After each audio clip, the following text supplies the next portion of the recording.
Ji-hoon, who has the ability to regenerate and dreams of becoming an invincible hunter, is stripped of the one thing he loves the most. Despair clings to him, and he is consumed by revenge, determined to destroy everything that stands in his way.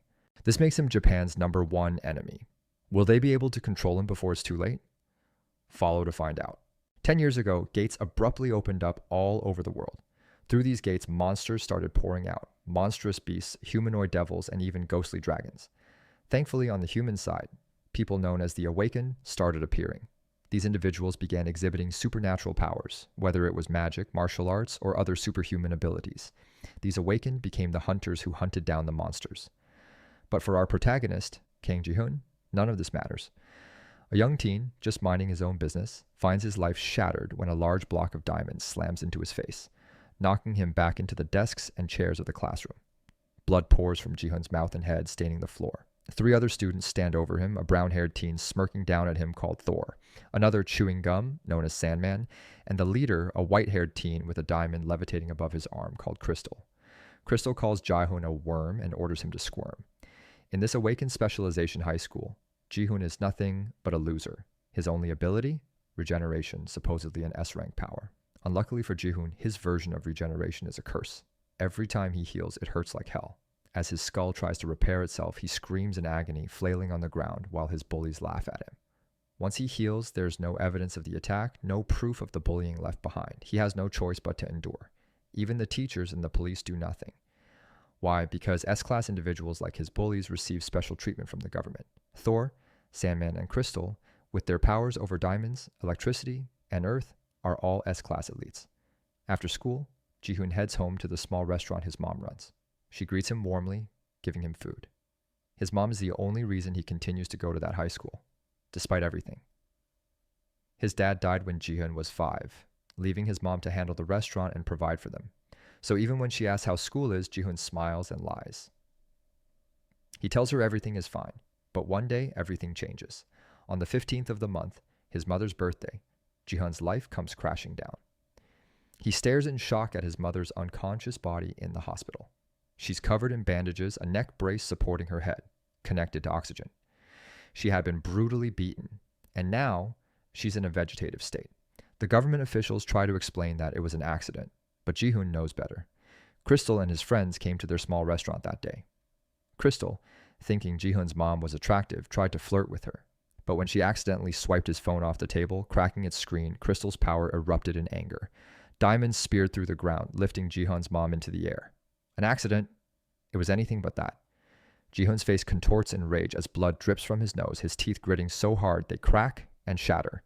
He grabs his neck, clawing at his skin, unable to contain the fury boiling within. His mother's birthday cake, left behind on the floor, is bathed in his blood. That night, in the mountains outside the city, the 3 bullies are hanging out, messing with their powers. Thor expresses some guilt, but Crystal brushes it off. They're young, protected by the law, and as awakened individuals, they have special privileges. Suddenly, from a distance, a voice calls out, "Ji-hoon." His eyes, filled with fury, glare at the bullies as he demands to know why they hurt his mom. Crystal recognizes him and mocks him, complimenting his mother's youthful appearance. Tears and snot run down Ji-hoon's face as he charges at them. Crystal lifts his hand, summoning a diamond spear that shoots straight through Ji-hoon's chest. Blood explodes everywhere as Ji-hoon pulls the spear out. His regeneration kicks in, healing the wound, but the pain rips through him as he writhes in agony. Despite the torment, he's ready to attack again. But Crystal has hundreds of diamond spears at his disposal now. With a flick of his finger, the spears rain down on Ji-hoon. Pinned to the ground like a human pincushion, his anger only grows. Crawling through the pain, he refuses to give in. Amused by Ji-hoon's persistence, Crystal orders Thor to finish him off. A bolt of lightning crashes down from the heavens, striking Ji-hoon where he stands. Smoldering, barely able to move, Ji-hoon still crawls toward them. Furious, Crystal covers his fists in diamond and pummels Ji-hoon's body, smashing down over and over again. Crystal uses his ability to trap Ji-hoon in a crystal coffin. Ji-hoon, grabbing a crystal spike, impales his own throat, his mind flashing to memories of his mother just before he dies. But Ji-hoon doesn't stay dead. The relentless cycle continues, his regeneration saving him, the pain growing worse each time. As Ji-hoon fights through his agony, his hatred burns brighter. And then a realization hits him. This helplessness, this endless torment is how his mother must feel. With newfound resolve, Ji-hoon grits his teeth and punches his way out of his diamond prison. Over time, as he regenerates and breaks his own body, he becomes stronger. His skeletal structure hardens. 5 long years pass. 5 years of nothing but pain and fury. A long time later, the mountains on the outskirts of the city are still as peaceful as ever. Meanwhile, the television in the city broadcasts an interview with some famous S-rank hunters. The interviewer even compliments his 3 guests, who are famous for their kindness and volunteer work. The guests explain that they feel joy whenever they help those in need, and they still feel that way. These 3 guests, Ji-hoon's former bullies, had now graduated and were working as S-class hunters, the best of the best. As for the next question, the interviewer asked them about an incident in their past when they hurt a civilian 5 years ago due to an ability outrage. The leader of the 3 hunters holds his head in grief as tears start flowing down his cheeks.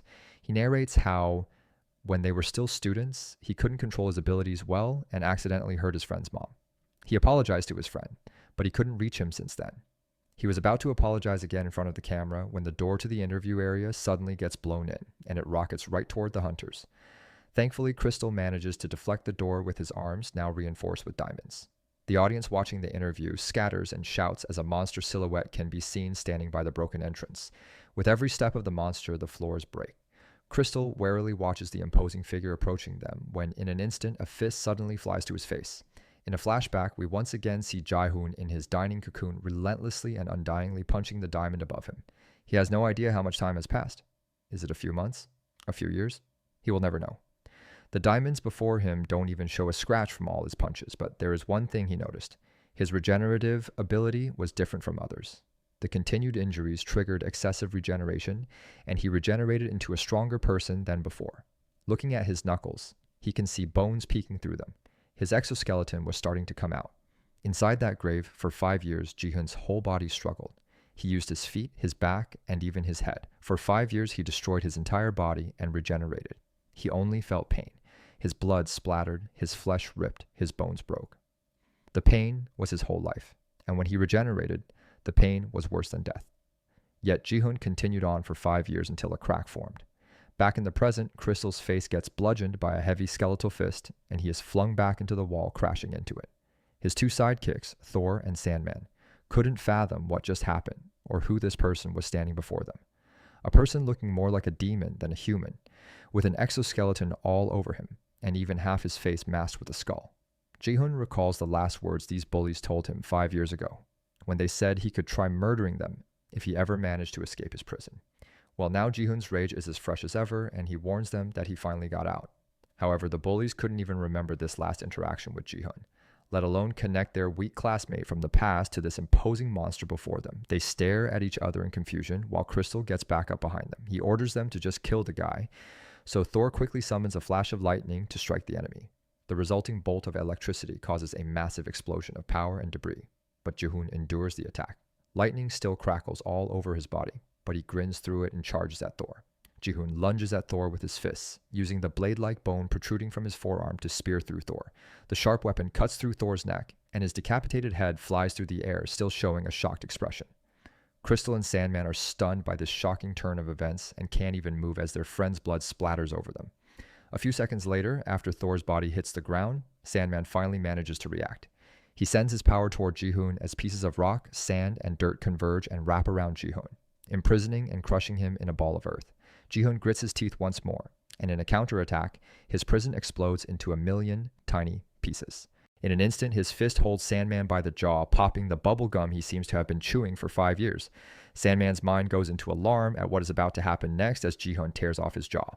Sandman falls to the ground, clutching his brutalized face while Ji-hoon lifts his sword arm to put him out of his misery. The blade slams into Sandman, finally ending his suffering. Crystal, now behind Ji-hoon with his fists ready to strike, prepares to attack. Ji-hoon turns to face him, but this only allows Crystal's diamond-laden fist to crash into Ji-hoon's face. Unlike before, the skull encasing Ji-hoon's face manages to pierce through Crystal's defenses.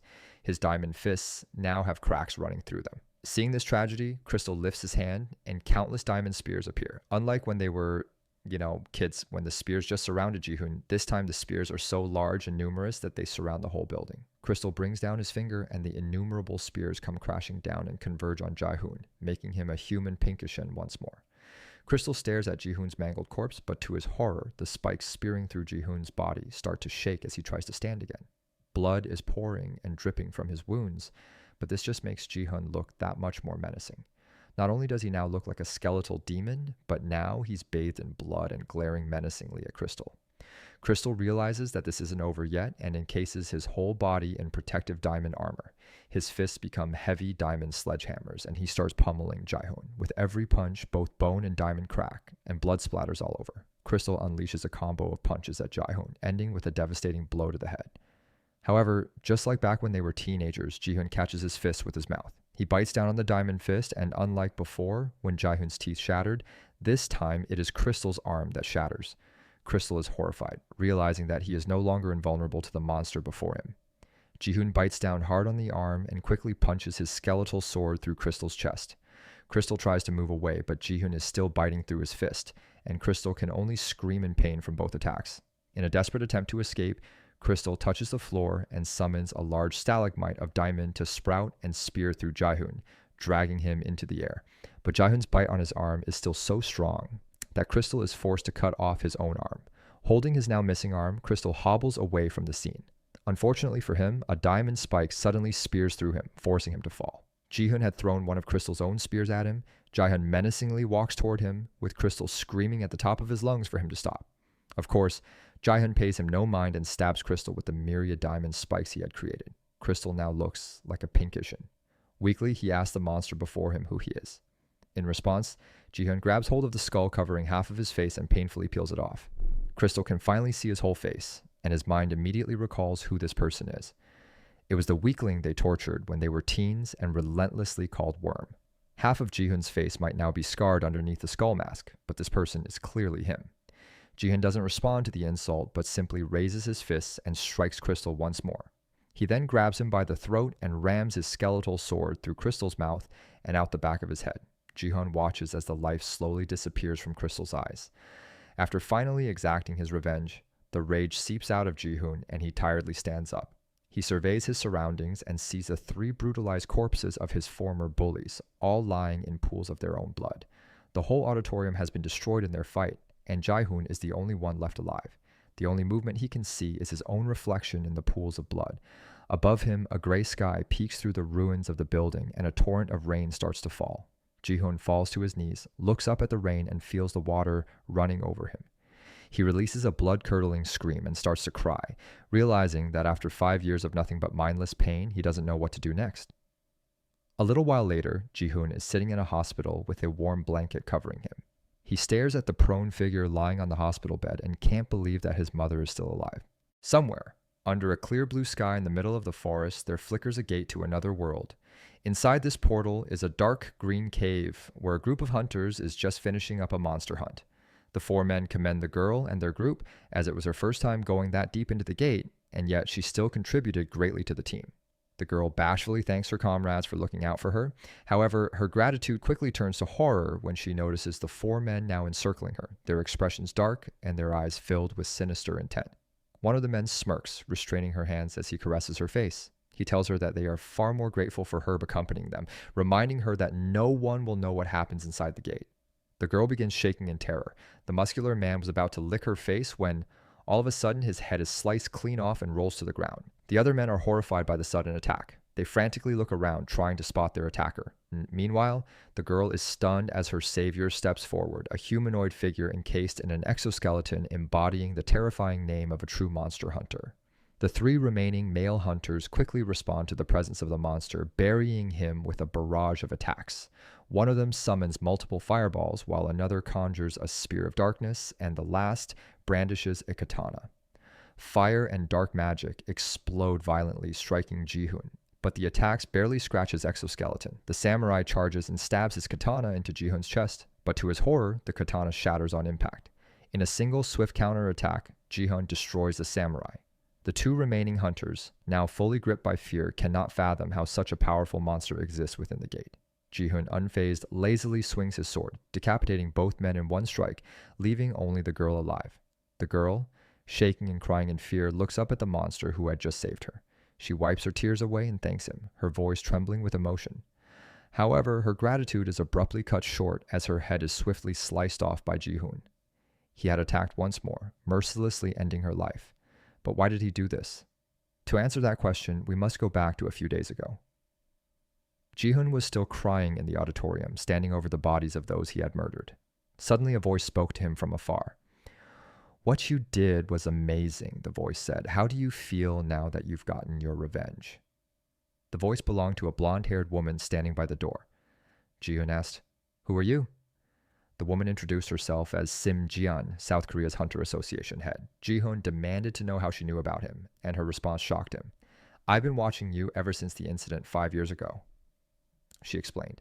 Realizing she was talking about his mother, Ji-hoon's rage surged again, and he charged at her. The auditorium exploded with force as he barreled toward her, ready to strike her down.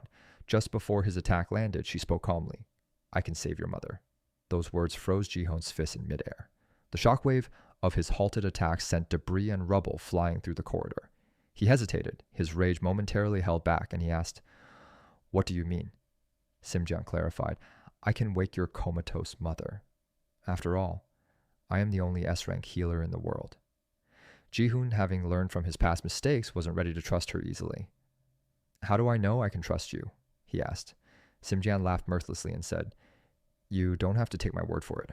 I was the one keeping your mother alive while you were trapped beneath the earth for 5 years." Thinking it over, Ji-hoon asks her what she wants with him. Jian smiles and tells him that there is currently a problem with the world situation. The hunters that sprouted all over different countries are now too strong. Most military forces are no match for hunters, and there are even hunters stronger than nuclear forces. Thanks to these strong hunters, the monsters inside the gates have mostly been killed. However, the gates still did not disappear. Now, without monsters, they are being used as pathways by different countries. Nations are using them to wage wars, and the soldiers for these wars are the hunters. Unfortunately for them, South Korea doesn't have enough hunters and couldn't stop the Japanese hunters from invading. That is, until Ji-hoon appeared. If South Korea were to respond to Japan with their own hunters, it would become total war. But a monster attacking hunters shouldn't be a problem. That is why Jian is asking Ji-hoon to be their monster, all in exchange for saving his mother. Back inside the gate, the group of hunters that Ji-hoon just got rid of were the first of his Japanese victims. It was a beautiful summer day in Japan. However, something was brewing inside a particular glass building, the Prime Minister's official residence. Inside, the Prime Minister of Japan has summoned the Minister of Defense to ask him some questions. The old man has his hands clasped before him and calmly asks the young Minister of Defense if there are strong monsters inside the gates. When the Minister of Defense answers in the negative, the Prime Minister then asks him if there are strong hunters in South Korea. The Minister of Defense replies, "No," once again. The Prime Minister suddenly slams his fist on the table and demands to know why their hunters haven't taken over the Korean peninsula, if there are no monsters or Korean hunters standing in their way. The veins on his bald head bulge with irritation as he demands an answer from his subordinate. This old, menacing-looking man is Rizaki Judo, the leader of Japan as its prime minister. The Minister of Defense apologizes to his superior and promises to rectify the issue. When Prime Minister Judo asks how he plans to do that, the Minister of Defense smiles and declares that he himself will take care of it. This young man is Japan's #1 hunter and Minister of Defense, Ikosai Kajuru. With his simple cape, gold bracers, and one singular earring, Kajuru doesn't look like the dangerous hunter that he actually is.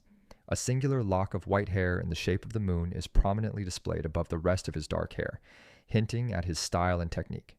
After his meeting, Defense Minister Kajiru orders his secretary to prepare his sword.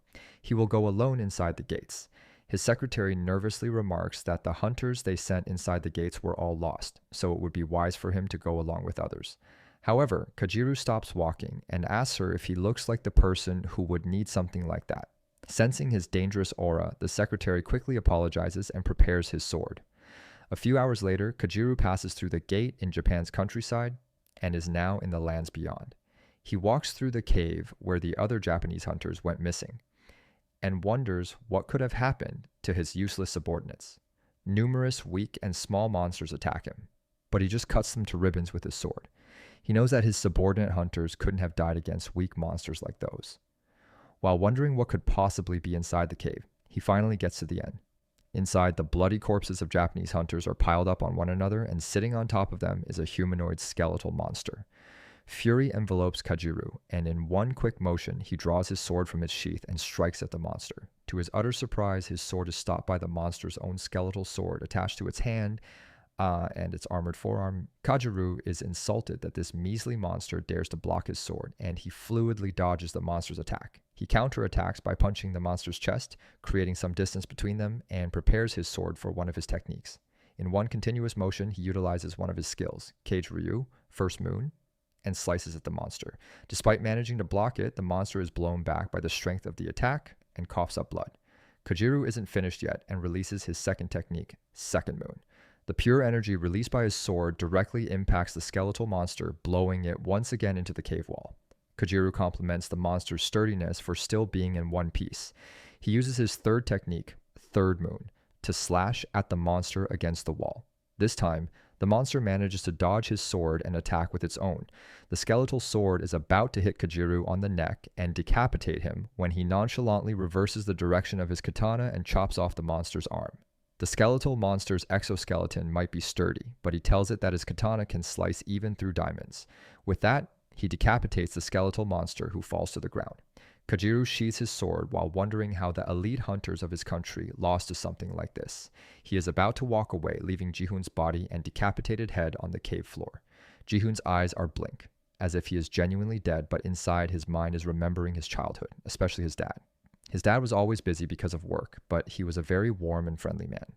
Ji-hoon had always liked that about him. One day, he and his mom happily welcomed his dad home from work with a box of fried chicken. He ran across the street to hug his father, not noticing the incoming truck. His dad dropped the chicken and came running toward him too. The last thing he saw of his father alive was him pushing him back into the truck's headlights, bathing his father in light. His dad passed away because of him. With his death, his business went under and Ji-hoon and his mom ended up with a huge debt. His mom's soft hands became rough from scrubbing dishes and working in their dwindling restaurant. When he asked his mom if she was okay, she always just kindly smiled at him and assured him that she was fine. But every night, Ji-hoon knew the truth. He couldn't sleep, and tears fell from his eyes because he could hear his mom silently crying beside him. His mom was crying, and it was all because of him. Days later, he realized that someone like him shouldn't live anymore, and his shaking hands held a box cutter. A few minutes later, his mom was bringing him dinner when she abruptly dropped the tray upon seeing what her son was doing. Ji-hoon was crying but smiling as he held his injured hand before him. He happily tells his mom that he might be awakened. His wrist slowly heals and the TV blares about an interview with Korea's #1 hunter, a crystal named Jim Gang.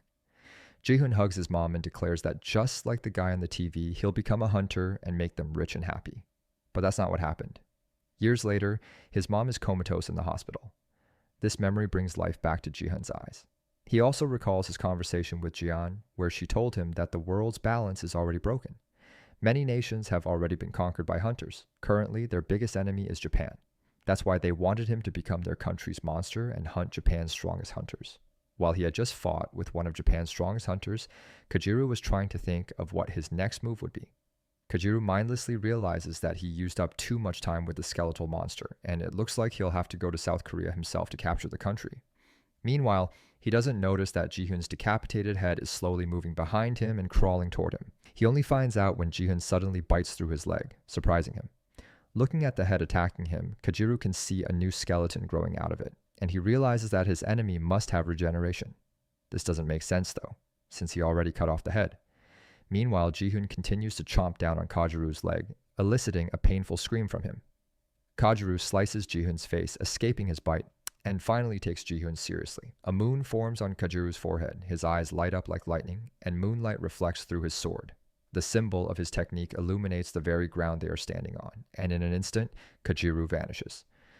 Ji-hoon can only sense flickers of Kojiru running around him.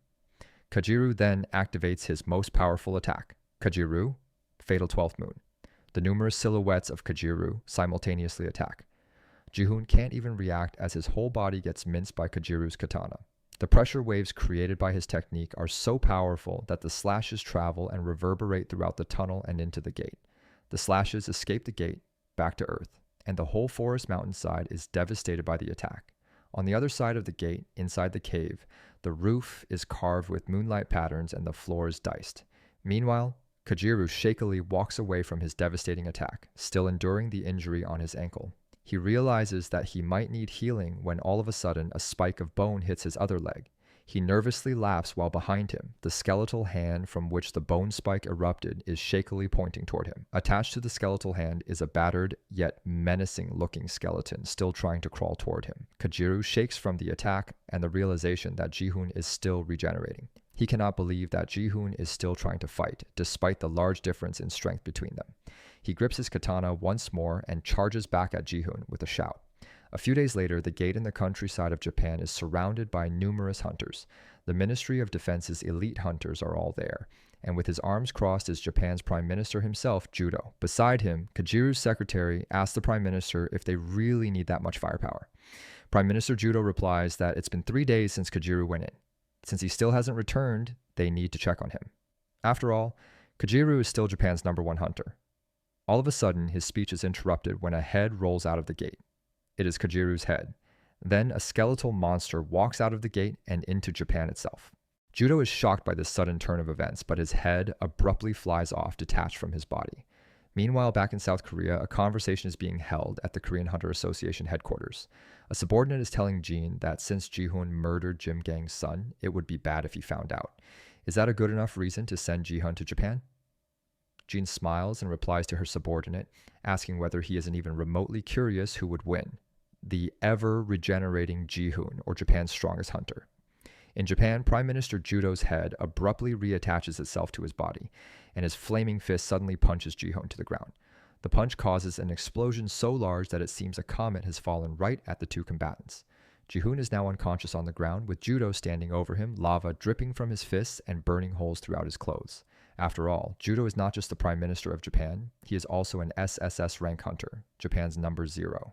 His bald head is flaming with anger, while the cut on his neck has already miraculously healed, thanks to the magma-like nature of his body. Meanwhile, Ji-hoon lies before him, defeated and stunned by Minister Judo's singular but powerful attack. In the story, we see that 3 years ago, all the monsters were eliminated from the small gates around the world, and humanity began to fear the hunters because they were incredibly powerful. As a result, some countries attempted to eliminate the hunters. They fired missiles at them and tried every possible way to get rid of them, but they failed miserably. On the other hand, when the other hunters saw all this, they made a deal with the government that they would either coexist or take control of the country through their power. In both scenarios, the hunters achieved supremacy. The first country that the hunters conquered was Japan.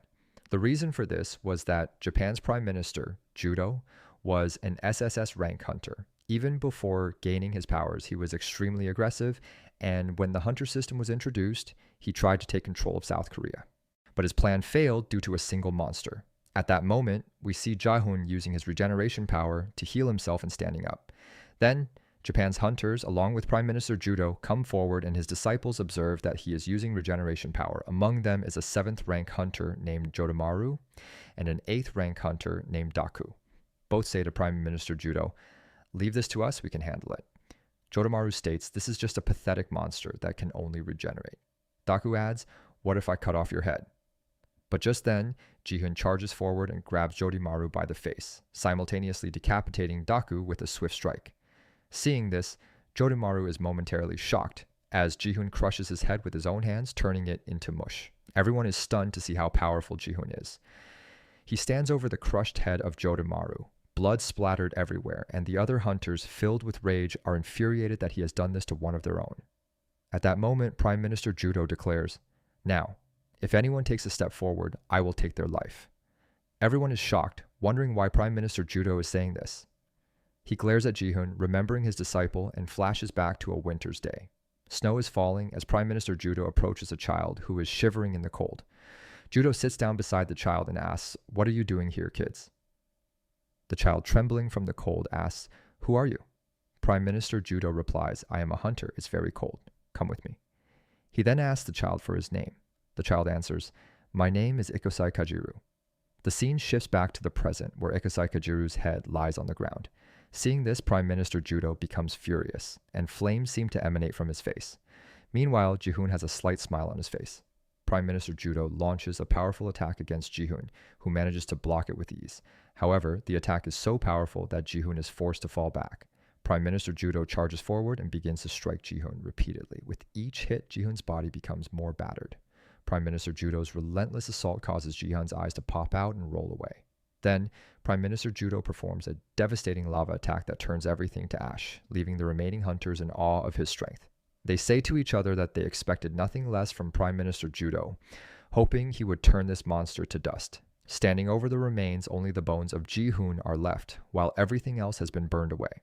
As Prime Minister Judo reaches down to pick up Ikosai Kajiru's head from the ground, he suddenly senses something. Ji-hoon is using his regeneration power, healing himself. Prime Minister Judo looks on in shock. Suddenly, we are shown a flashback where many corpses lie around, and Prime Minister Judo says, "Now, no one will stand with us." Standing among the bodies, he tells someone, "I'm sorry you had to go through all this." Ikosai Kajiru replies, "It's all right. We barely managed to conquer only Japan, and now we need to take control of South Korea and China." Prime Minister Judo tells Ikosai Kajiru that this time he might even die. If he wants to go, he can. Ikosai Kajiru responds, "You were the one who saved me when I was freezing to death on the streets.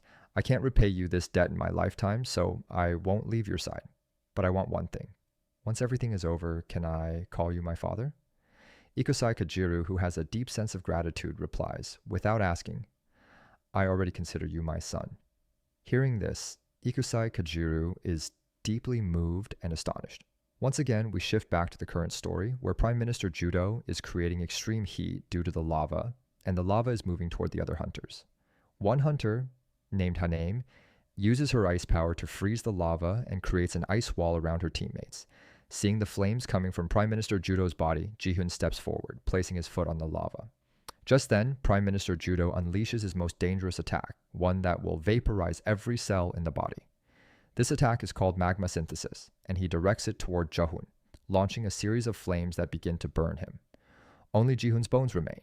Everything else has been reduced to ash. Prime Minister Judo then targets Ji-hoon's bones with another attack, intending to turn even those to ashes. All the hunters are astonished to see the strength of Prime Minister Judo's attack, which has created a crater in the ground filled with lava. As the lava surrounds him, Ji-hoon finds himself engulfed in flames. At that moment, Prime Minister Judo calls for one of his students, Haname. She immediately responds, saying, "Yes, sir." Judo instructs her, "Now it's your turn. Use your powers to freeze the lava." Haname activates her abilities, and she begins to freeze the entire area around them, encasing the lava in a thick layer of ice. Prime Minister Judo turns his gaze away, saying, "Let him be trapped in this lava." Ji-hoon is burning badly in the lava, and they intend to confine him there forever, to let him burn endlessly. Then, the scene shifts to South Korea, where a building named Kumkong Guild is shown. Inside, a girl uses her powers to treat a man, and just then, the man's eyes open wide.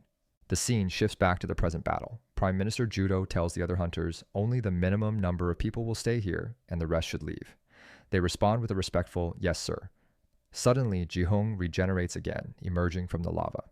He mutters to himself, "Lava like this inside a blood gate is something I've experienced tens of thousands of times." His flesh and skin continuously melt in the lava, but his regenerative powers instantly heal him, though the pain is unbearable. The pain was never easy to bear, he thinks to himself. Despite being burned to ashes, Ji-hoon still rises from the lava, his body in constant agony. Haname notices this and is frozen in fear, stunned by the sight of Ji-hoon regenerating again. Ji-hoon starts advancing towards them, still crying out in pain. Prime Minister Judo, sensing the danger, tells Haname, "Take the hunters with you and hide somewhere safe." Then, with a swift motion, Judo jumps into the lava crater to confront Ji-hoon head on. Haname watches Judo confront the monster, feeling emotional as memories of the past flood her mind. She remembers a time when she warned him, "You need to stop. You're overdoing it. Your magma regeneration ability is not omnipotent. You'll die if you don't stop." Judo had replied with a serious expression, "The four great hunter nations are the USA, China, Russia, and Japan. Out of them, Japan is the weakest. If we can't absorb South Korea, there's no way Japan can survive." Haname had moved closer to Judo and hugged him from behind, pleading, "But how many of our hunters will have to die for this?" Judo's response was resolute. "I can only fight by myself. Even if my body gets destroyed, I will protect my country." Back in the present, Judo launches a powerful attack at Ji-hoon, causing a massive explosion. The blast sends shockwaves across the battlefield. Judo continues to land punches on Ji-hoon, breaking his ribs with each strike. With a powerful blow, Judo throws Ji-hoon back. Ji-hoon struggles to steady himself, but Judo unleashes a powerful magma attack, sending a massive wave of flame and lava toward him, burning him to ashes once more. Ji-hoon screams in agony. Judo leaps into the air and descends on Ji-hoon with a crushing blow, seemingly annihilating him. Meanwhile, Haname tells the other hunters that Prime Minister Judo has ordered us to evacuate to a safe place. I will stay, but you all must leave. The other hunters hesitate but eventually say, Prime Minister Judo has helped us in our times of need. We've decided we will protect him until the very end. They bow before Hanim, calling her the Prime Minister's wife. As Judo continues his full power assault, flames surge from the volcano. Judo grabs the remains of Jihung, smashing them until they vaporize into the air. Hanem and the other hunters watch from the edge of the volcano, but suddenly Judo is shocked. From the vapor, Jihung begins to regenerate once again, launching himself towards the hunters. To Judo's horror, Jihung heads straight for Hanem. Just as he is about to reach her, she removes her gloves, preparing to use her ice abilities, but to her shock, Jihung grabs her hand and pulls her towards him. The other hunters, stunned, watch as half of Jihung's body becomes encased in ice. Judo, enraged, yells at Jihung and commands the other hunters to attack him. They prepare their assault, but they are surprised by the intensity of Judo's anger. Moving swiftly, Judo cuts off Jihung's arm to save Hanem. However, in a devastating counterattack, Jihung decapitates Judo, severing his head from his body. Hanem is stunned, watching in horror as Judo's headless body falls on top of her. The other hunters, shocked by what they just witnessed, unleash a barrage of attacks on Jihung. Hanem uses her freezing powers to encase Jihung's entire body in ice.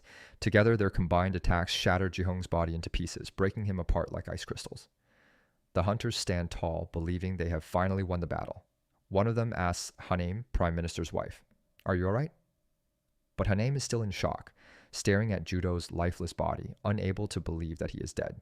She begins to cry, desperately trying to reattach Judo's severed head to his body, but it is no use. Through her tears, she tells the hunters, "Judo, he's no longer with us." Suddenly, to everyone's horror, Jihung regenerates once again. Without giving them a moment to react, he charges toward the hunters, ready to attack. Tears were dripping down from Hanaim's eyes as she saw the terrifying monster standing in front of her. She began to lose consciousness, her vision fading. When she slowly opened her tired eyes, she saw Judo lying down on a bed in front of her. He asked, "Hanim, are you awake?" Without hesitation, she tightly hugged him, calling his name Judo. But Judo looked at her in shock, confused, and asked, "Hanem, what happened?" She told him, trembling. "I had a horrible nightmare." Hanem looked at him with love in her eyes, and Judo gently reassured her, "Everything is okay. You don't need to worry. I'm with you." Hanem, filled with relief, leaned in and started to kiss him. But as she opened her eyes during the kiss, she was horrified. The face she was kissing was not Judo's, it was his frozen head. Her tongue was stuck to the frozen head of Judo, and she was paralyzed with terror. In front of her stood Jaihung, now a complete monster, having slaughtered all the hunters. Their dismembered bodies lay scattered around the battlefield. Seeing the horrific scene, Hanem, in shock, used her ice abilities and touched her own face, freezing herself completely into ice. Jihung, with monstrous eyes, stood amidst the carnage. The bodies of the hunters lay lifeless on the ground, and he could only wonder to himself, "What have I become?" Conflicted and tormented by his transformation, he began to walk toward the green portal gate. Meanwhile, in South Korea, at the Kumkang Guild, the scene shifts. Inside the building, in the monostone storage room, a female hunter turns to Han and says, "You can't push yourself too hard. You're the only one with any mana left. We barely saved you." With a trembling voice, she tried to tell him about their friends, but Han interrupted. I know they're running out of mana." They both stood in silence, staring at the mana stone. And Han is the crystal man from the last part. Han thought to himself, Why did that brat I used to play with when we were younger? How did he escape from the blood gate and kill me? Gritting his teeth in frustration, he muttered, "That worm bastard." Han, the Kumkang Guild master and an S-rank hunter, clenched his fists. The girl beside him asked, "Are you okay?" Han replied calmly, "Yes, everything's fine." Then he turned to her and said, "Release the seal." The girl is exhausted and sweat is dripping from her body due to fatigue. She says to Han, "I've broken the seal." Han responds, "Then summon all the members of our guild here." We are then shown that all the guild members have gathered. One of them bows his head and says, "We are at your service, master." Another member says, "I thought the master had died." To this, another member replies, "The vice guild master brought him back to life." At that moment, Kyung-chan, the guild's head of intelligence and an S-rank hunter, speaks up. "The monster has gone into the gate after massacring people in Japan." Kyung-chan further adds, "You called us here, which means you want us to kill this monster. We swear we'll help you, even if it costs us our lives." Suddenly, Han steps forward and decapitates Kyung-chan. The rest of the members are shocked by what they see. Han begins absorbing him. The other members stand by in disbelief as Han says, "This was the former vice president of the Korean Hunter Association. Since I joined the association 3 years ago, our guild has begun dominating Korea. As Han absorbs Kyung-chan's power, telekinesis, and S-rank ability, he starts bending and breaking another member with just a flick of his fingers, sending blood splattering onto the others. The girl then asks Han, was breaking the seal really necessary for you? Your ability is cursed." Han responds, "No, this is the best ability." Han then asks the remaining members, "Will you help me?" and begins killing them one by one. The remaining members attempt to flee. There were a total of 1,528 members. Han kills them all and starts absorbing their powers. Tears flow from his eyes, overwhelmed by the joy of gaining so much power. The girl, unable to bear the massacre, covers her eyes with her hands. She asks Han, "Are you all right?" Han responds coldly, "No. That monster killed an SSS-ranked prime minister." Sitting atop a mountain of corpses, Han says, "This power is still not enough. I need to gather more power. It's not enough to kill that monster." Angrily, Han declares, "I will kill that worm at any cost." His face is covered in blood splatter, and he yells, "I'm coming for you, Russia. Prepare to die, monster." Then we're shown a shipping port where a green portal appears, and a girl is standing in front of it. Ji-hun steps out of the portal, and the girl welcomes him. The scene shifts to a large building where the girl is treating Ji-hun's mother. She says, "My S-rank ability will heal every damaged cell one by one using my mana." Ji-hun looks at his mother and tells himself, "No matter how long it takes, I'll save my mother at any cost." The girl, trembling and weak, steps out and tells him, "If I continue the treatment like this every day, your mother will regain consciousness by next week. She's so weak that she collapses to the ground." Ji-hun asks her, "It seems like you're using too much mana. Why are you pushing yourself so hard?" She grabs his hand and says, "You must survive at all costs." But suddenly green light begins emitting from Ji-hun's hand, and he pulls it away. The girl tells him, "Just as I thought, your monster transformation is accelerating because of the blood gate." She further explains, 15 years ago, when the first gate opened, all the other gates gradually started turning into blood gates. But since you survived the blood gate, the rate at which green gates are turning into blood gates has accelerated. That's why most gates in the world have now become blood gates. She continues, "The mana flowing from these gates is what gives you your power. If we understand the flow of mana, we see that a normal gate is like a hole, while a blood gate is like a passage. These gates are connected to something, and something is coming through them, something that is searching for you. More and more monsters are emerging from the blood gates, and they are ridden by skeletal creatures resembling humans. These gates have appeared all over the world, and people are looking at them, wondering what these things are." The scene then shifts to the president's office in Korea, surrounded by a barrier. The president slams his hand on the table and shouts, "What is happening here? Has there been any response from the Kongjayam guilds?" The secretary, trembling, says, "All the guild members are dead." The president asks, "Why? How? What happened?" The secretary replies, "I don't know.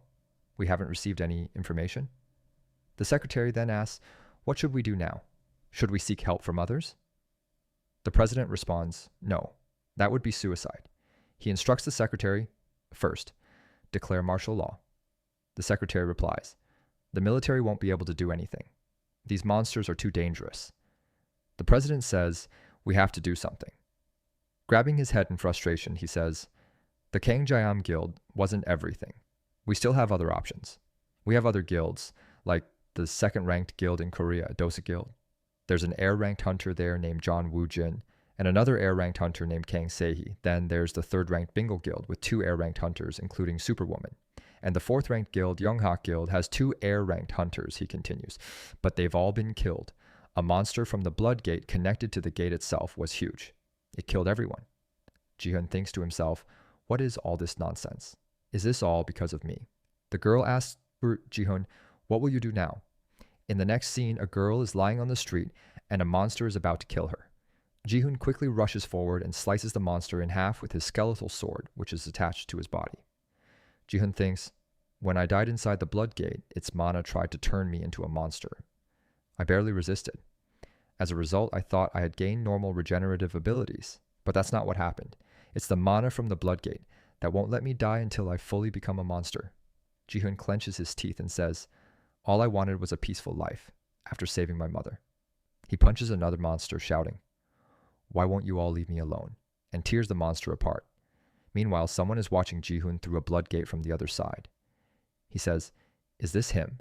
He sits on a throne made of skeletons and thinks, "Is he the one who caused the crack?"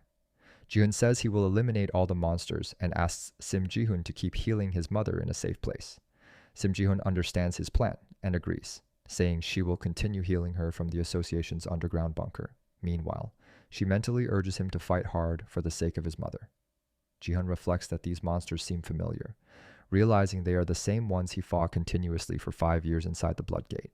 He remembers that, after a certain point, the monsters stopped coming. He thinks that if he can eliminate all of them, he might finally live peacefully with his mother. Suddenly, a bullet strikes his head.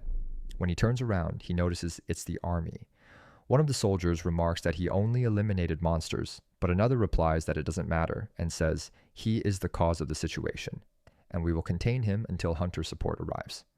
This surprises Ji-hoon a bit, but he has no time to think as several tanks fire upon him. The attacks impact him hard, and he screams in pain, mentally affected. In that moment of agony, his vision starts to fade, and when he regains it, he is standing in front of a red gate, which has started reacting to his presence. He recalls Sim Ji-hoon's warning that being near a blood gate could make it difficult to suppress his transformation into a monster. In that moment, he sees something and remembers suffering from attacks by his tormentors, while a blonde boy looked on. The memory shifts, and he recalls a time when that same boy complained, saying Han was a bastard and asking why he was always the target. Ji-hoon replied that he was an easy target, and added that if things continued this way, the boy would get hurt too, asking him to avoid acknowledging him at school. The blonde boy, annoyed, grabs Ji-hoon by the shirt, questioning if he's crazy. Ji-hoon averts his gaze, saying, "Forget it, just leave." The blonde boy, frustrated, walks away. Reflecting on this, Ji-hoon recalls that he once thought of the blonde as his childhood friend. At least, he had. However, the boy had secretly been gathering evidence of the bullying since he could record everything he saw with his right eye.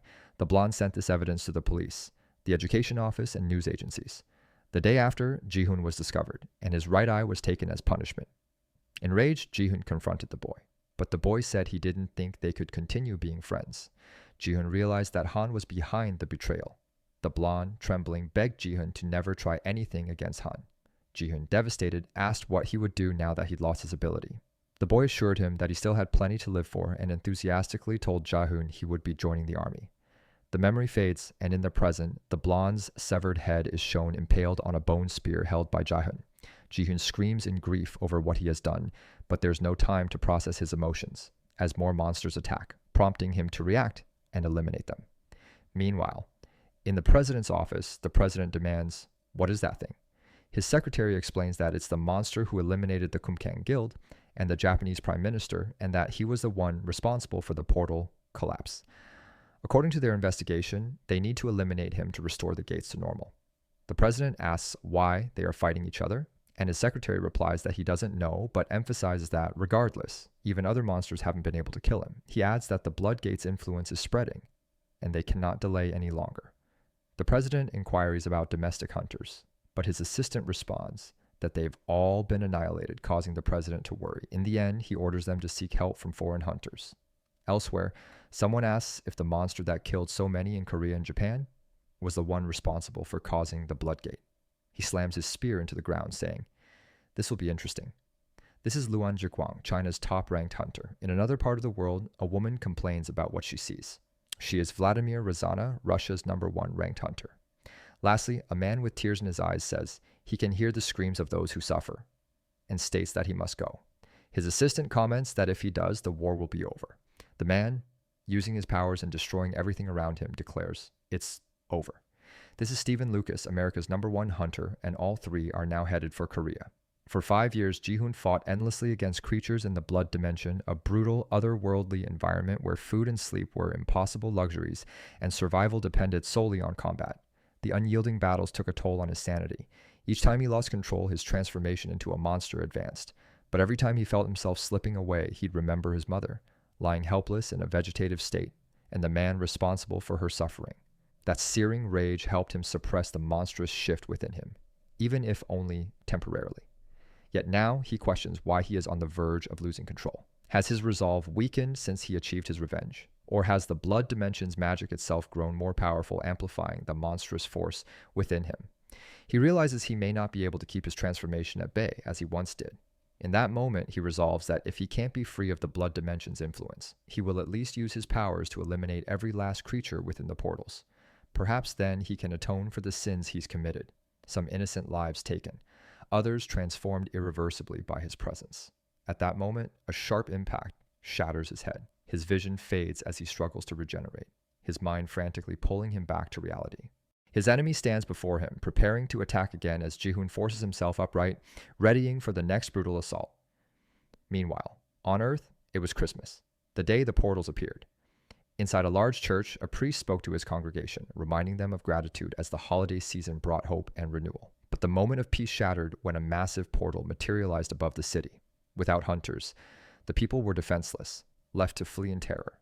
The priest urged everyone to evacuate, and his assistant begged him to leave with them. But the priest replied firmly, "You go first, I'll follow soon." At that instant, a monster emerged from the portal and locked eyes on the priest. Just as the beast lunged toward him, a blinding light enveloped the church, eliminating the monster in an instant. The stunned priest whispered, "Is this God's will?" This miracle marked the awakening of Stephen Lucas, the world's first SSS rank hero, who would go on to save the entire United States. Ji-hoon had idolized Lucas as a young boy, seeing him as the ultimate hero, a man who defended humanity against all odds. Now Stephen Lucas, America's #1 hero, had arrived in Korea. But Ji-hoon didn't have long to wonder why he was here. In an instant, Lucas struck Ji-hoon without hesitation, testing his strength against the monstrous figure before him. "So, you don't die easily?" Lucas remarked, observing Ji-hoon's regeneration. As Ji-hoon began to heal, Lucas cast a restrictive ability, immobilizing Ji-hoon. Panicking, Ji-hoon felt himself forced toward a red portal. But with a powerful effort, he threw himself out of reach, landing heavily on the ground. Lucas prepared another blow. Desperately, Ji-hoon shouted, "I'm not a creature." Lucas stopped, startled, and asked, "You're human." With difficulty, Ji-hoon asked Lucas to hear his story. As Ji-hoon recounted the harrowing journey that had led him here, Lucas's expression softened, and he wrapped Ji-hoon in an understanding embrace. "It's been hard, hasn't it?" he said quietly. "What's your name?" "Kang Ji-hoon," he replied. Lucas nodded, explaining that his mission had always been to protect humanity, but that he had taken many lives and bore the weight of those deaths. To atone for this, he tattooed their names onto his body. "I can help you fight these creatures," he offered, but then added gravely, "But know this, these red portals are opening everywhere. Many lives will be lost." Lucas apologized, carving Ji-hoon's name onto his body as well, before whispering, "I'm sorry," and preparing to eliminate Ji-hoon once more. Elsewhere, Sim Ji-hoon watched this scene unfold from the Hunter Association as she continued to tend to Ji-hoon's mother, drawing strength from the knowledge that Ji-hoon was still fighting. Meanwhile, in Russia, Vladimir Razana, the top hunter, scoffed at Lucas's bold choice to go to Korea alone. She thought him reckless, especially given his prowess in the recent war. Her irritation grew when she learned that her army had lost 80% of its strength and could no longer hold a defensive line. "It would be different if I could just capture the Arctic creature," she muttered angrily. Just then, a man entered, his presence commanding attention. "I'll capture it myself," he announced with certainty. It was none other than Han, ready to claim his own place in the escalating battle against the Bloodgate's horrors. The Arctic monster. The first of its kind had been an unparalleled threat, an SSS-class beast capable of unprecedented destruction. It emerged from a portal in the bleak Russian Arctic and with a single devastating strike obliterated the entire Russian Arctic base. Unprepared for the reality of magical creatures or the existence of portals, the Russian government scrambled, deploying every conceivable resource to confront the beast. Soldiers, artillery, and airstrikes bombarded the creature, but these conventional weapons merely glanced off it, leaving the monster unscathed. In a final, desperate measure, half of Russia's nuclear arsenal was unleashed, turning the northern territories into a radioactive wasteland. But even the destructive force of nuclear weapons was powerless against a creature infused with mana. Instead, the radioactive fallout transformed northern Russia into a desolate land infested with new monsters, further isolating it. In the wake of this catastrophe, Russia was left weakened, its resources stretched thin, leading to its eventual declaration of war on the United States to claim additional assets. Back in the present, Han stands confidently declaring, "I'll eliminate that Arctic monster myself." Across from him, Vladimir Ryazana, Russia's #1 hunter, scoffs, raising an eyebrow at the young hunter's boldness. "A Korean S-rank hunter? And you think you can face it?" Her voice drips with sarcasm as she laughs at his audacity. "Showing up here, without permission. How foolish," she says, crossing her arms. Do you think an S rank has what it takes to face the Arctic monster? Or do you have a death wish? With a smirk, she unleashes her power, her aura radiating fiercely, causing the entire ground around Han to tremble and shatter under the sheer force. Yet Han remains undeterred.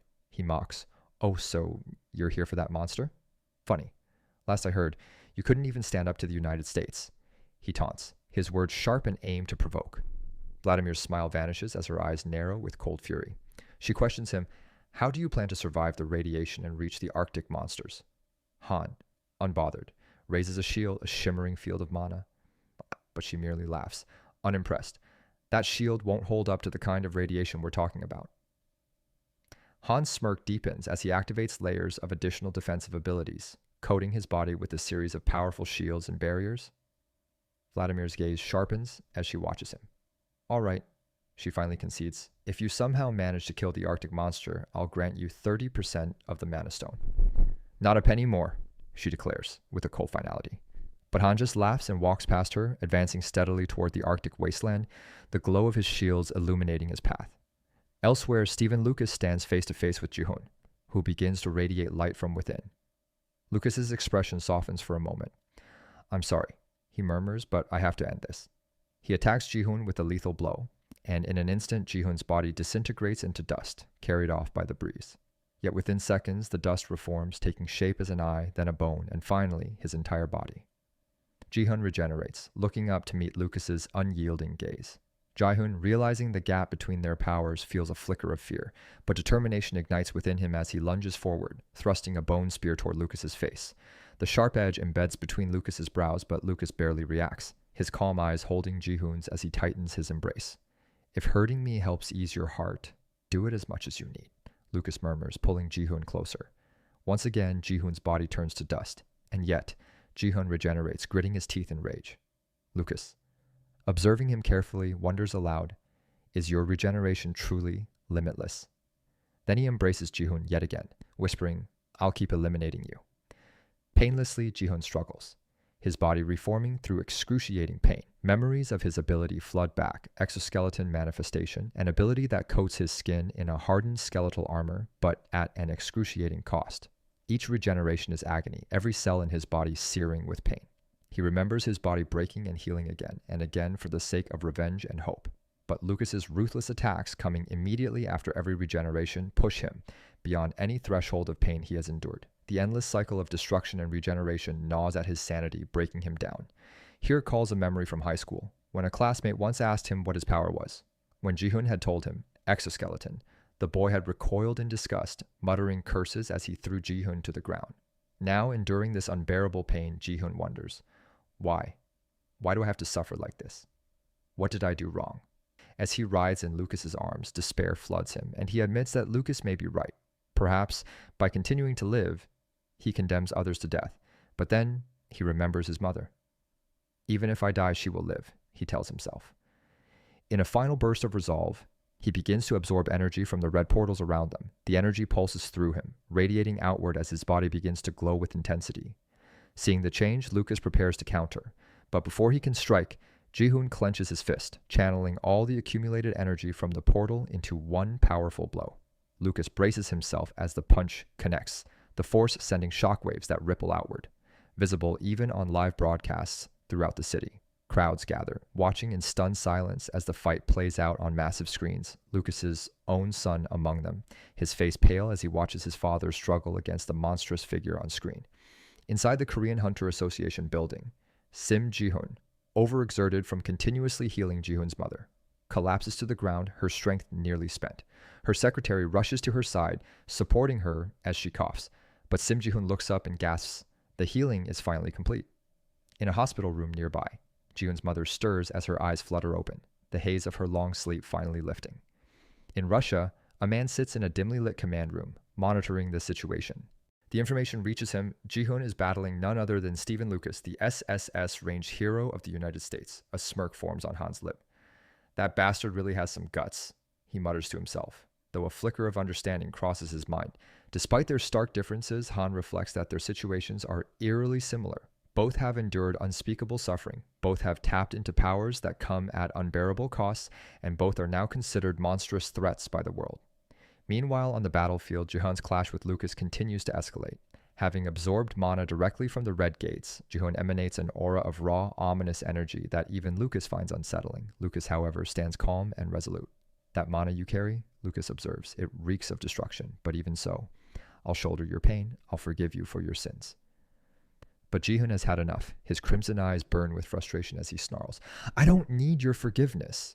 With a roar, he draws his bone blade and slashes at Lucas, aiming to silence his self-righteous preaching.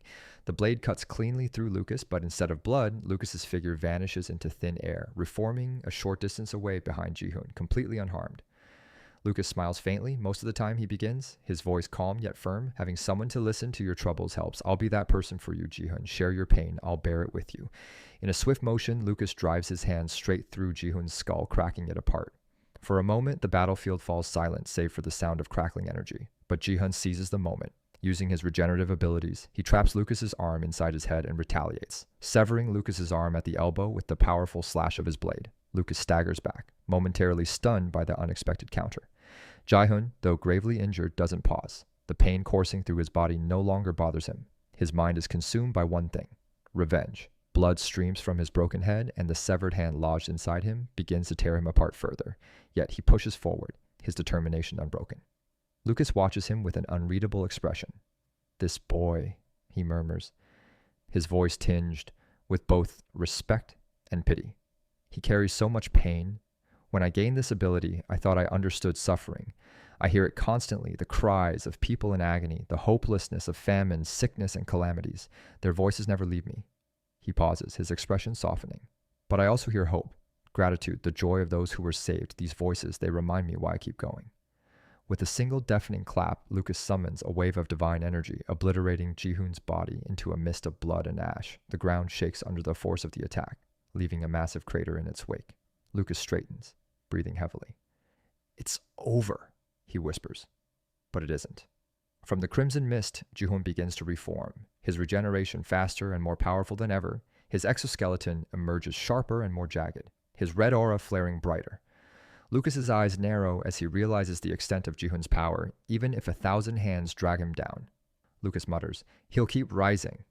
Jihoon lunges again, forcing Lucas to unleash another blast of divine energy. Once more, Jihoon is reduced to a pile of blood and bones, and once more he regenerates. Emerging from the destruction unscathed, Lucas clenches his fists. This boy, he mutters, he doesn't know when to stop. In a desperate bid to contain him, Lucas summons a glowing cross of light. The radiant symbol descends onto Jihoon, binding him in place. The divine energy floods Jihoon's mind, taking control of his body and forcing him to self-mutilate, piece by piece. He begins tearing himself apart, his movements mechanical and agonizing. Lucas watches intently, chanting under his breath. Through this, you will be free of your sins, he declares, his voice rising with fervor. The light grows brighter, driving Jihoon further into madness. Mangled and broken, Jihoon's body continues to tear itself apart, his screams echoing across the battlefield. But even in his agony, Jihoon begins to understand. This isn't salvation, he realizes, his thoughts cutting through the haze of pain. This is control, manipulation, fear. He recalls the faith Lucas's followers place in him and the respect he commands. It's not righteousness, it's fear, Jihoon concludes bitterly. Lucas isn't a saint. He's a snake, a deceiver who thrives on lies. Lucas's followers, oblivious to the truth, continue to pray, their voices filled with unwavering faith. The light intensifies, but Jihoon's resolve remains unbroken. I'll kill him, Jihoon growls through clenched teeth, no matter what it takes. In Russia, Han faces his own battle against the Arctic Beast, an SSS-class monster of immense power. The icy creature towers over him, its attacks relentless. Han struggles to hold his ground, blood dripping from numerous wounds. This bastard, he mutters, dodging a massive claw swipe. If I can't kill something like this, I'll never be able to kill Jihoon. Summoning every ounce of strength, Han pushes himself further. The thought of Jihoon fuels his resolve. I swore. He grits his teeth. I swore I'd kill that bastard with my own hands, and I will. Nothing remains of Jihoon but his indomitable spirit. The blood gates sense his unyielding will and respond, reviving him once more, slowly. His fragmented body regenerates, and with sheer determination, he uses the opportunity to launch a sneak attack on Lucas, using the sharp bones of his ribs as weapons. However, Lucas, ever vigilant, notices the attack just in time. With a powerful motion, Lucas grabs Ji-hoon mid-charge and slams him into a nearby building. The impact is catastrophic, shattering the structure entirely and sending debris flying in all directions. Ji-hoon's body crumples from the blow, and he falls through the fractured floors, landing in the dark, damp sewers below. As his shattered body regenerates once again, he looks ahead and freezes. There, standing amidst the dim light of the sewer, is his mother. For a moment, Ji-hoon feels a flicker of relief. A tear escapes his glowing red eyes as he gazes at her. But his hope is short-lived. His mother stares at him with wide, horrified eyes. She stumbles back, her trembling voice barely audible as she whispers, "Is that really my son?" Ji-hoon takes a hesitant step forward, reaching out to her, his skeletal exoskeleton shifting unnervingly. "Mother, it's me," he says, his voice cracking. "Don't be afraid, I'm still your son." But his mother doesn't see her son. She sees a monster, a grotesque amalgamation of bone and blood, unrecognizable and terrifying. Memories flood her mind, reminding her of the day they discovered Ji-hoon's ability. He had promised her that he would become a hunter, that he would provide her with a better life. Yet, she had never wanted any of it. To her, his ability was a curse, an abomination. And now, as she looks at him, her worst fears are confirmed. This is a curse," she whispers, stepping back further. "You're not my son." Her words hit Ji-hoon like a blow to the chest. Desperation clouds his mind. "No," he shouts. "I'm still me. Please don't run from me." He rips himself apart, shredding the monstrous exoskeleton that surrounds him, exposing the raw, vulnerable flesh underneath. Blood sprays everywhere as he tears at his body. "See?" he says, his voice trembling. "I'm still me, mother. You don't have to be afraid." But his mother doesn't stop. She turns and tries to run, her mind unable to process what she's witnessing. Ji-hoon, panicking, grabs her hand, stopping her in her tracks. She stumbles and falls, her fear mounting with every passing second. "Please don't run," Ji-hoon begs, his voice breaking. "I'm your son. I'm still your son." His mother, overcome with terror, reacts instinctively, punching him across the face. The blow doesn't hurt physically, but emotionally it's the final nail in the coffin. Ji-hoon freezes, his outstretched hand falling limply to his side. For the first time, he truly understands. His mother will never see him as her son again. Lucas, having followed Ji-hoon into the sewers, watches the scene unfold. His expression shifts to one of deep sorrow. "She's still alive," Lucas says quietly, as if to himself. "You lied in front of a righteous soul. You are impure, and you shall receive judgment for your sins." Before Lucas can act, Ji-hoon, in a surge of desperation, slashes upward with his bone blade, severing Lucas's head in one swift motion. Lucas's body crumples to the ground, leaving Ji-hoon standing amidst the chaos, his mother sobbing on the ground. Ji-hoon clenches his fists, his emotions in turmoil.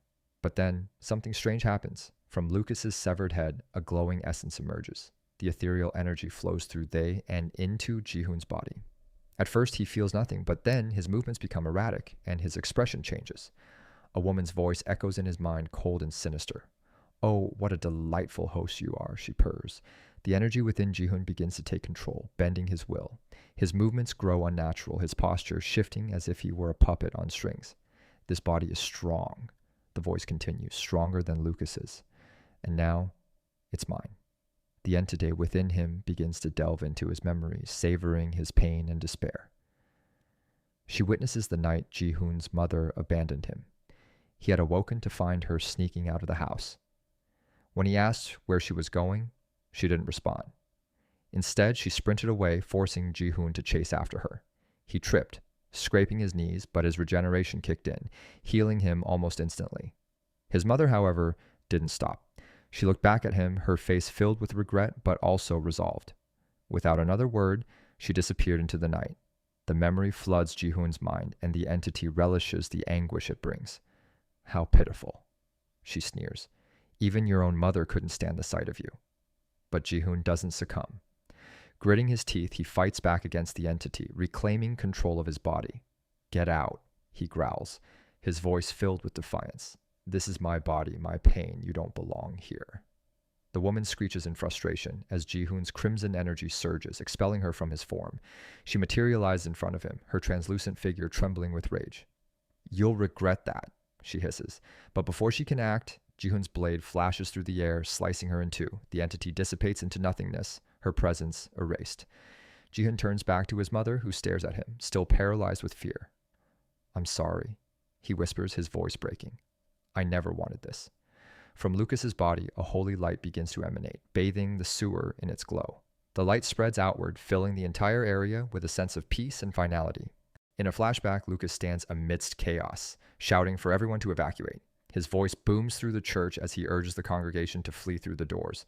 His assistant pleads with him to leave as well, but Lucas refuses. "I must stay," he insists, his resolve unwavering. Just as a monstrous figure emerges, ready to attack, something extraordinary happens. A surge of divine energy courses through Lucas's body, and he awakens to his powers. In that moment, his vision fills with flashes of the past, the future, and the universe itself, a cosmic revelation far beyond human comprehension. Images of events he could not fully grasp flood his mind. Overwhelmed, he falls to his knees. With his hands clasped together, he gazes upward and whispers, "If this is your will, if it truly is your will, then I will gladly accept it." Back in the present, a radiant glow begins to emanate from Lucas's severed neck. Before Ji-hoon's astonished eyes, Lucas's head reattaches itself to his body, the divine energy pulsating through him with renewed vigor. The transformation leaves Ji-hoon in disbelief, even more so when he sees Lucas radiating an otherworldly power. His presence almost celestial. Lucas addresses the heavens, his voice resonating with conviction. "I will accept the trials you have given me," he declares. "But why? Why have you burdened this child with such terrible pain?" He looks at Ji-hoon with genuine sorrow, holding him gently as a father might hold his son. The divine energy surges once more, and the exoskeleton covering Ji-hoon's body begins to crumble. The jagged bones fall to the ground, revealing his original human form beneath. For the first time in years, Ji-hoon looks like himself again, a battered, broken version, but human nonetheless. At that moment, the ground beneath them begins to tremble violently. A massive monster emerges from the depths, its grotesque form twisting and writhing as it lunges toward them. Without hesitation, Lucas activates his newfound power. A brilliant beam of light descends from the heavens, splitting the monster cleanly in two. The radiant energy continues to spread, illuminating the entire city and revealing the terrifying truth. That city is infested with countless monsters. But Lucas is undeterred. He cradles Ji-hoon in his arms and carries him to the rooftop of a nearby building, placing him there safely. Then, to Ji-hoon's astonishment, Lucas begins to ascend into the sky, his body glowing brighter with each passing moment. The man who had once been his enemy is now transforming into something extraordinary, a celestial knight of light. Lucas's transformation is not solitary. The sky above him glows as more radiant figures emerge, riding winged horses and descending toward the city. These warriors of light, armed with heavenly weapons, charge into battle against the invading monsters. A fierce clash ensues, with the knights striking down the creatures in bursts of blazing energy. Each strike obliterates the beasts, turning the tide of the battle. Ji-hoon kneels on the rooftop, watching the spectacle in awe. For the first time in his life, he feels the weight of something greater than himself, an overwhelming sense of both wonder and insignificance. The sight is not limited to Korea. Similar scenes unfold across the globe in cities plagued by despair. The Knights of Light bring hope, aiding even those who may not deserve it. Meanwhile, in the United States, Lucas's son watches the events on a screen. Tears stream down his face as he recalls a memory of his father kneeling beside him outside the church. The boy had begged his father not to leave that day, clutching his hand desperately. Lucas had looked at his son with a heavy heart and said, "One day I must leave your side. When that time comes, you must learn to stand on your own." Back in the present, Lucas turns to Ji-hoon, his voice filled with compassion and sorrow. "A heavy fate awaits you, Ji-hoon," he says. "You will endure more pain than you have ever known. The trials ahead will be cruel and relentless, but even so, keep your faith. Hold on until the end." Lucas begins to fade, his body dissolving into light. As he vanishes, he reflects on the countless tears he has shed over the years. He remembers the hospital room where his wife lay smiling peacefully even as their son wept inconsolably. That memory stays with him as he exhales his final breath, disappearing into the heavens. In the United States, Lucas's son gazes upward, sensing his father's departure. With a mix of sorrow and resolve, he whispers, "Goodbye, father."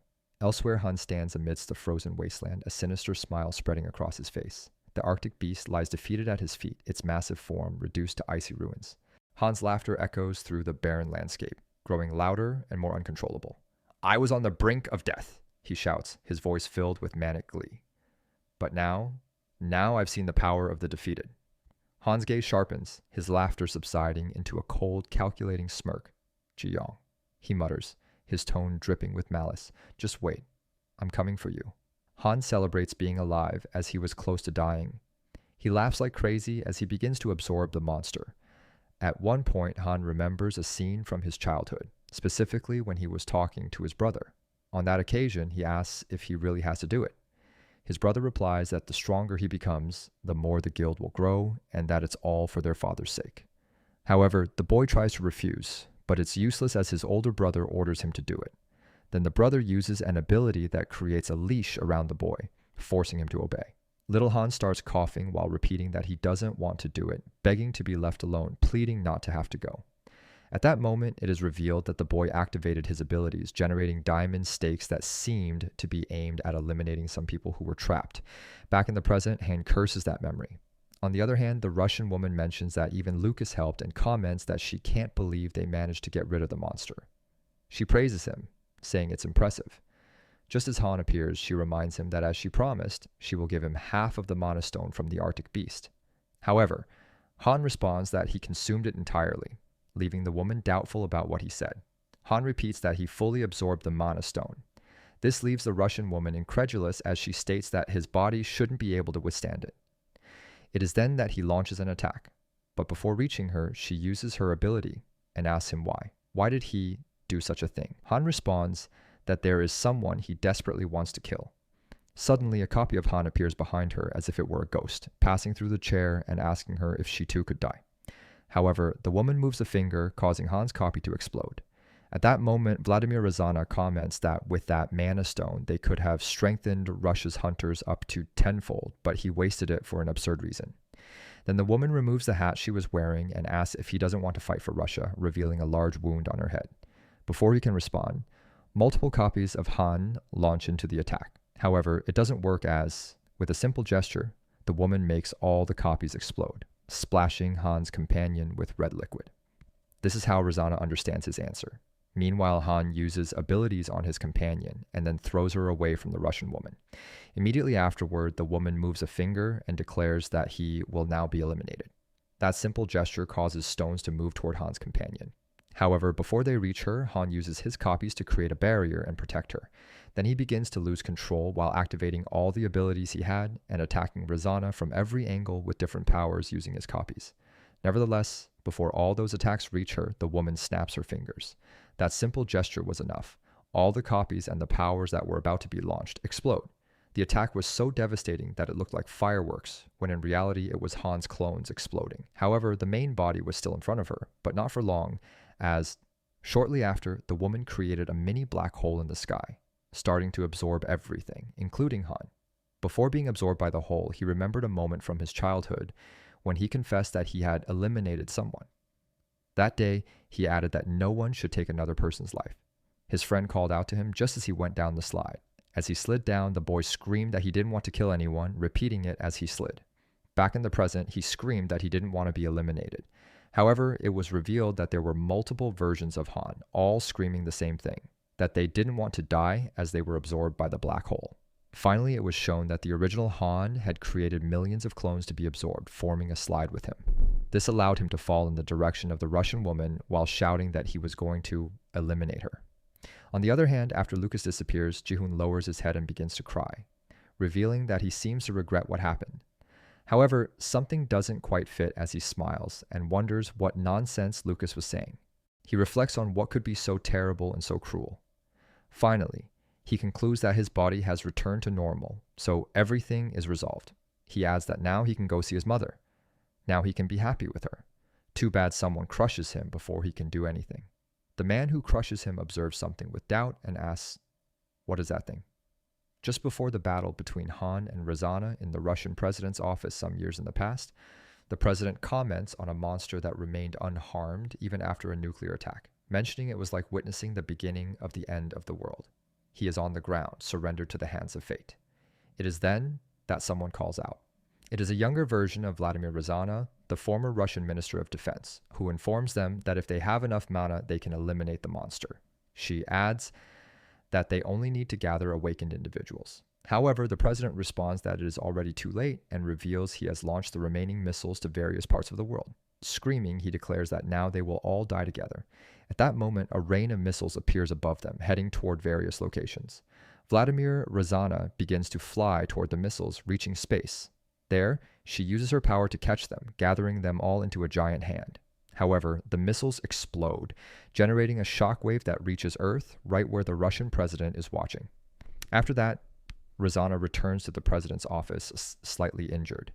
She observes the deplorable state of the president, who, in a desperate gesture, begs for help. Something Razana seems inclined to do. Trembling, she apologizes to the president. However, she then corrects herself and apologizes to her father, activating her power and causing him to explode. After that, a message arrives at the president's office informing them that Russia's indiscriminate missile launches have been confirmed. Because of this, the United States announces they will eliminate Russia immediately for the sake of world peace. This surprises Razana, who screams for them not to do it. She informs them that she is the Russian Minister of Defense and announces that the president is dead and they surrender. But the man who appears to be the president of the United States tells them, "Go to hell." The already critical situation worsens as Razana's children arrive at the location where she is. She immediately tells them she had warned them not to come because it could be dangerous. Despite this, the little ones run to hug her, leaving her stunned. After that emotional moment, she calls her children by their names, Medov and Elisa. Kneeling, she tells them she will definitely protect them. Then she embraces them as a sign of comfort. Back in the present, she reflects on the promise she made to her son and daughter. She asks Han if he really believes that he can lose to someone like her. She activates her power, but nothing happens. This is because she was eliminated by Han even before the entire previous battle took place. It is revealed that he was leaving the area while absorbing the woman's powers. Elsewhere, in the district of awakened Russian residents, Razana's children asked if they would be safe from American hunters. A lady confirmed they would and added that they would win and return soon. This encouraged the children, who said they were also awakened and assured they could fight. The woman tells Medov and Elisa that everything will be fine, that the queen will protect them. Or at least, that was what she was about to say, as at that moment, she explodes before the girls. It is revealed that the entire residential area was destroyed. In front of the girl was Han. The little one displayed a look of terror at the imposing figure of the young man who showed no trace of emotion. As Han walks away, the girl remains in shock, watching him as he fades into the distance. Before leaving completely, Han recalls the face of Ji-hoon, stops, and after a brief pause shakes his head. He activates his power, and the girl explodes. On the other hand, the man who landed on Ji-hoon shows confusion and asks what is happening. Meanwhile, Ji-hoon begins to regenerate. It is then that the man kicks him, throwing him off the building. Ji-hoon tries to crawl desperately, calling out to his mother, but is crushed again. Despite everything, he continues regenerating and crawling on the ground, repeating the call for his mother. The man crushes his head once more, laughing and commenting that he finds it amusing. This cycle repeats several times. The man notices something peculiar about the young man and mentions that he has a strange rhythm, like the sound of a cicada. Then, mocking, he asks why an adult is crying for his mother. Enraged upon hearing those words, Ji-hoon yells at the man, questioning him if he doesn't have a mother, and curses him. Amidst this, the man ignores Ji-hoon's words, kicks him forcefully, sending him toward the red portal. This takes him back to the place he once fought to escape from. Then we see the scene where Ji-hoon's mother wakes up. Upon waking, she asks, "Where am I?" She is told that she is in the Hunter Association. As the building continues to crumble, she is advised, "We should move to a safe place, the annex bunker." Suddenly, a crack appears in the ceiling and Ji-hoon falls through it. The healer president looks back, startled, and sees Ji-hoon lying beneath a fallen section of the building. Ji-hoon's mother turns to look, her eyes wide in horror. "Is this my son?" she whispers, terrified by the monstrous figure before her. Her face is frozen in fear. The scene shifts to the annex bunker, where the healer president gently asks her, "How are you feeling now?" But Ji-hoon's mother, still horrified, repeats, No, that thing, it can't be my son." She holds her head, trembling. The president calmly replies, "He is your son, Ji-hoon, 23 years old. An accident occurred, and he got stuck in a blood gate. Although he escaped, he underwent monsterification. Since then, he has blocked the explosion of the blood gate and fought against the world's hunters." Despite the explanation, Ji-hoon's mother continues crying. The president moves closer and says softly, "He has done all of this to save you." The scene shifts back to Ji-hoon, who is being repeatedly crushed and regenerates each time. The man standing over him watches with amusement, remarking about the rhythm of his regeneration. "It's like the sound of cicadas," he muses. Ji-hoon, screaming in agony, calls out desperately for his mother. The man sneers down at him and says mockingly, "You've grown into an adult, yet you're still whining about your mom?" Through gritted teeth, Ji-hoon snaps back. "Didn't you have a mother?" His defiance only angers the man, who kicks Ji-hoon forcefully into the red portal. As Ji-hoon disappears into the swirling gate, his eyes widen. He suddenly finds himself lying in bed in his childhood home. Confused, he wonders aloud, "Did I come back? Is this really my past?" He looks around and notices a shadowy figure. Tentatively, he calls out, "Mom, are you there?"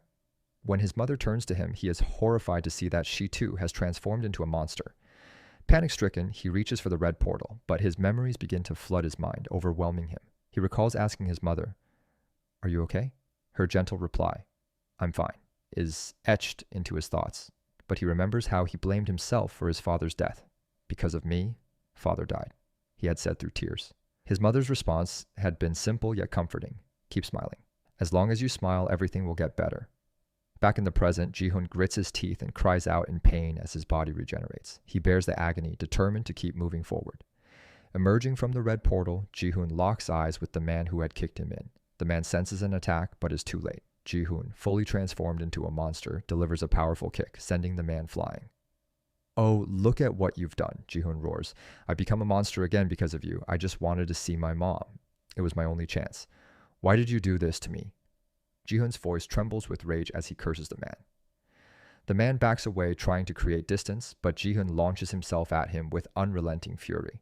The man quickly braces himself, leaping into the air to avoid the devastating attack. The scene shifts to China, where an ancient building looms in the distance.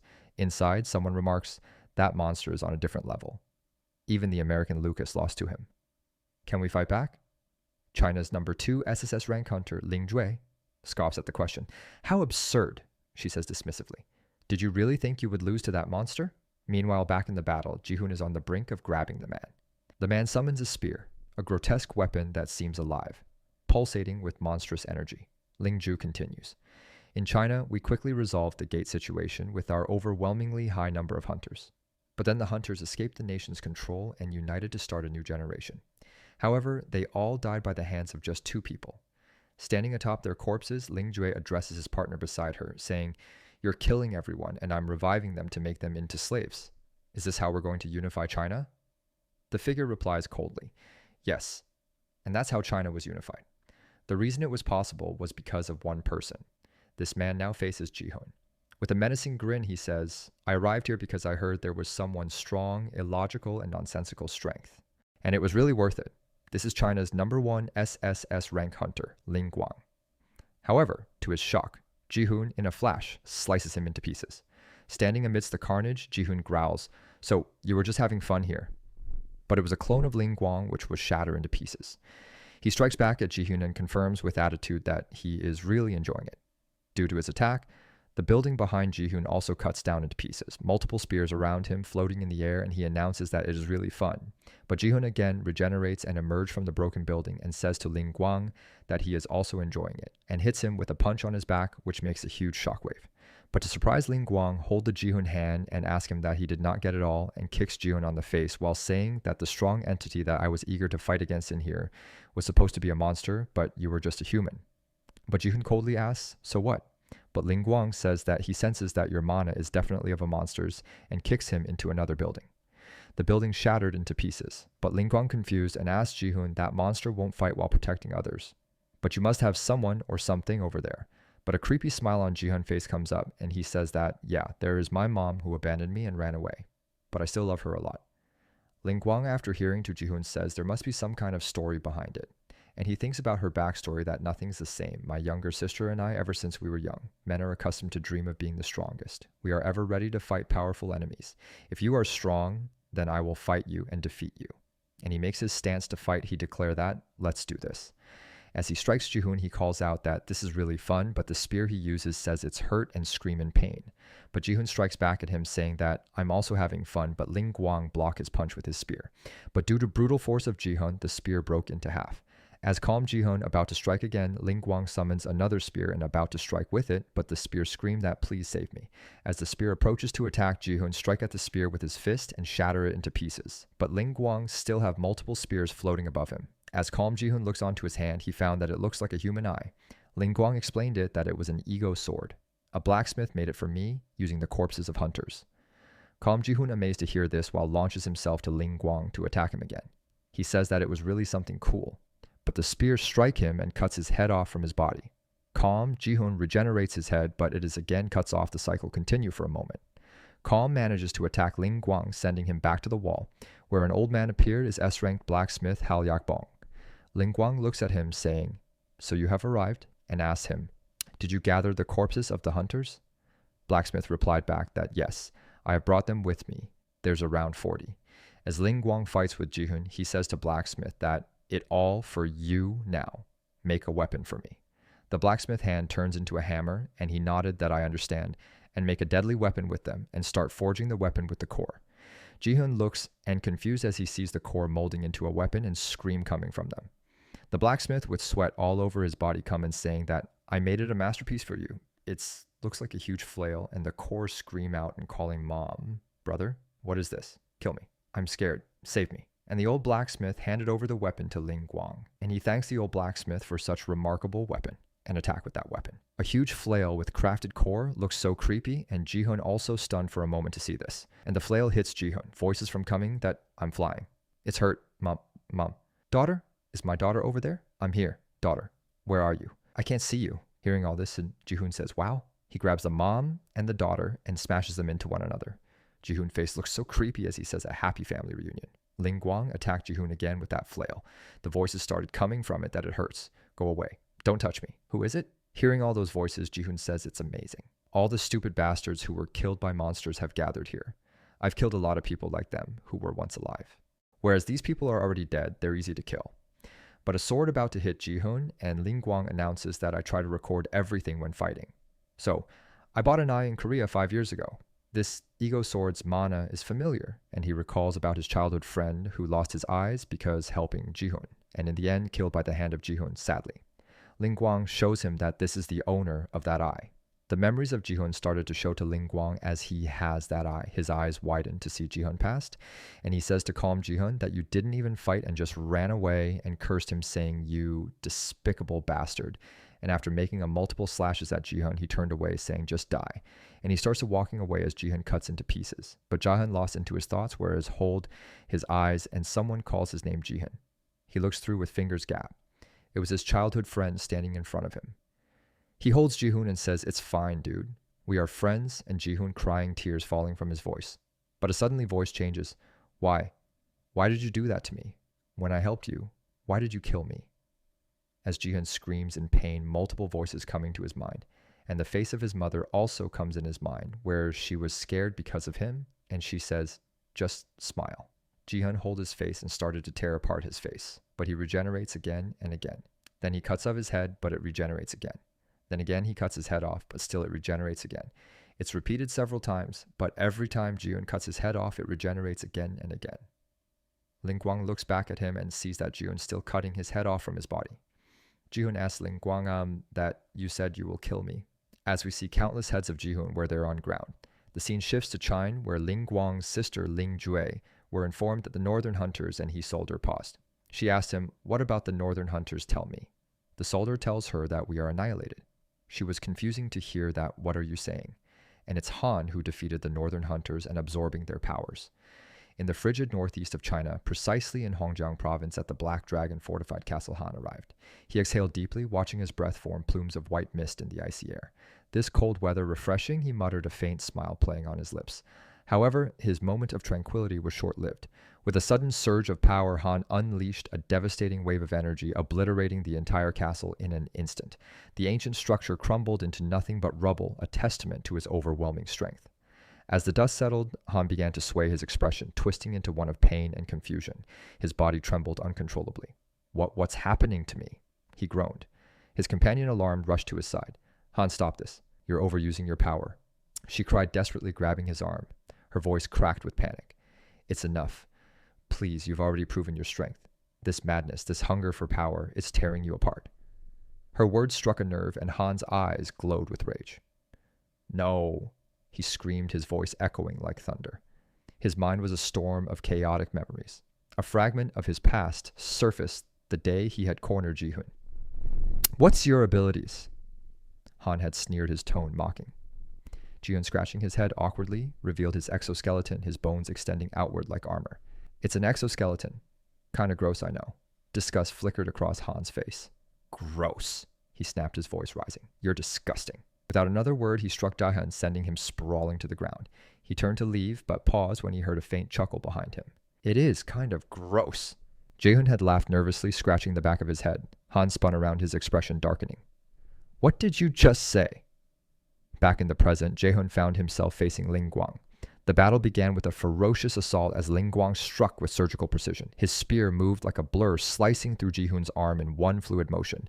Before Ji-hoon could react, Ling Guang followed up with a relentless series of slashes, his weapon a whirlwind of destruction. Flesh and bone flew in every direction, and Ji-hoon's body exploded like a grotesque balloon of flesh and blood. Even as his body began regenerating, Ling Guang showed no mercy. He aimed his spear at Ji-hoon's freshly reformed eye, the strike sending him crashing into a nearby building.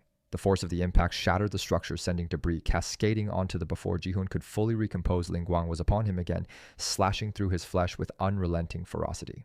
The battlefield was painted red with the remnants of Ji-hoon's body. After an intense flurry of attacks, Ji-hoon lay on the ground, surrounded by the tattered remnants of his own form. Ling Guang stood over him, his spear poised for a final fatal blow. Despite missing half of his head, Ji-hoon managed to smile, his defiance unwavering. Ling Guang hesitated for only a moment before summoning more of his weapons. They descended like meteors, crashing into Ji-hoon and forming a massive crater at the point of impact.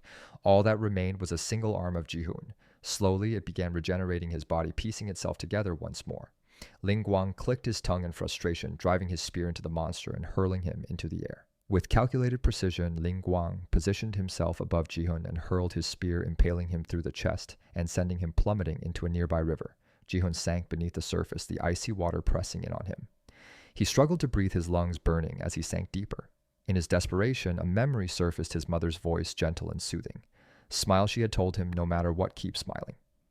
A crazed grin spread across Ji-hoon's face as he lost what little air remained in his lungs. The water around him began to swirl violently. Suddenly, red portals opened in the depths, their energy converging on Ji-hoon. The river erupted into a massive whirlpool, and Ji-hoon emerged completely transformed. His monstrous form was now even more grotesque and menacing, his aura radiating pure malice.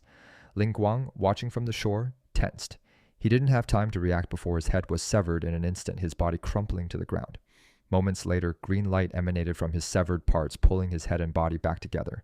Ling Guang stood glaring at Ji-hoon with renewed determination. You're fast, he admitted, but let's see if you can handle this. Though not fully regenerated, Ling Guang launched another attack. His spear struck Ji-hoon, causing his body to explode in a violent spray of blood and bone. Yet Ji-hoon regenerated almost instantly, preparing a counterattack.